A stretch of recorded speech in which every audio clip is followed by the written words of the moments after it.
Happy Thursday. I'm Tristan Winder in the News 2 streaming studio at the Morning Pulse here on this first day of May 2025. State and local leaders held a unique ceremony Wednesday morning at Lincoln County's 20th Century Veterans Memorial. The event marked the start of a day celebrating a partnership between the city of North Platte and the Nebraska National Guard. It's also our opportunity to appreciate the service and the sacrifices made by the fantastic community of North Platte. It's really sets itself apart when it comes to supporting the military, supporting its veterans. So we could think of no greater city to be in 2025, kicking it off with North Platte.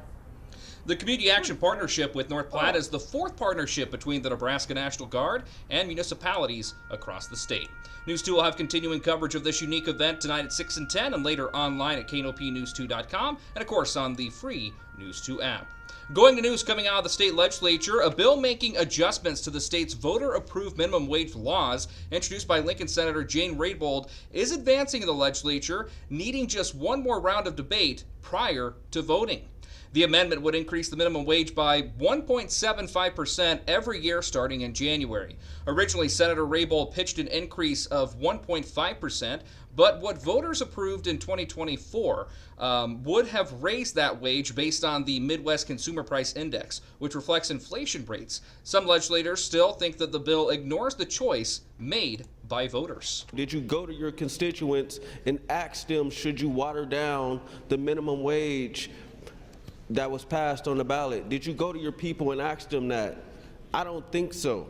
Our state is great because people can bring forth issues such as Medicaid expansion, minimum wage, the death penalty, term limits, medical marijuana, etc.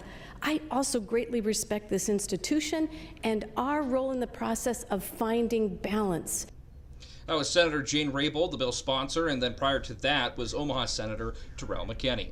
Senator Raybould's bill also lowers the minimum wage for 14 and 15-year-olds to $13.50 an hour, and would implement a lower wage for teens for the first 90 days of their employment. In other news across the nation today, North America's three biggest measles outbreaks continue to balloon, with more than 2,500 known cases. 3 people died in the U.S. and 1 in Mexico, and it started to fall in Ontario, Canada as well. So the measles outbreak continuing into Mexico and now into Canada. We've not had any reports here in Nebraska, but there have been cases reported as close as Kansas. North and South America countries have struggled to maintain a 95% measles vaccine rate needed to prevent outbreaks, according to recent doctors, specifically in the Texas area, where this current measles outbreak had begun. Sticking in health news today, as the Department of Health and Human Services says that it will require all new vaccines be tested in placebo-controlled trials prior to their license for use. The policy change could raise questions about clearing for use updated COVID-19 boosters. Those vaccines getting updated each year to better target circulating strains of the virus. Experts warned that requiring this delay would delay the availability of the updated shots by months at a time. And in national news today, General Motors had a recall of nearly 600,000 vehicles. The recall applied to 2021 to 2024 models of Cadillac Escalades, Chevy Silverado 1500s, Suburbans, and Tahoes. It also includes the model years for GM Sierras, 1500s, and Yukons. GM says that the engine components may have defects, which could lead to engine damage or even, in severe cases, engine failure.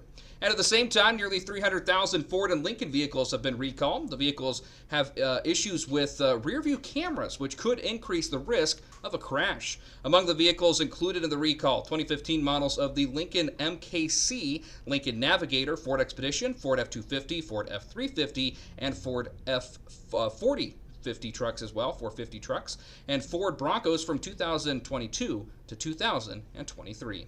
Rounding out the Morning Pulse here on this May 1st, 2025, Thursday edition of the Morning Pulse with a check of the 7-day forecast. A little cooler for us today on the heels of some welcome moisture last night and some thunderstorms as well in the region. Mid-60s the norm for today and tomorrow, and then into the weekend we have more sunshine, temperatures climbing about 10 degrees, and it looks like warmer temperatures will continue into early next work week.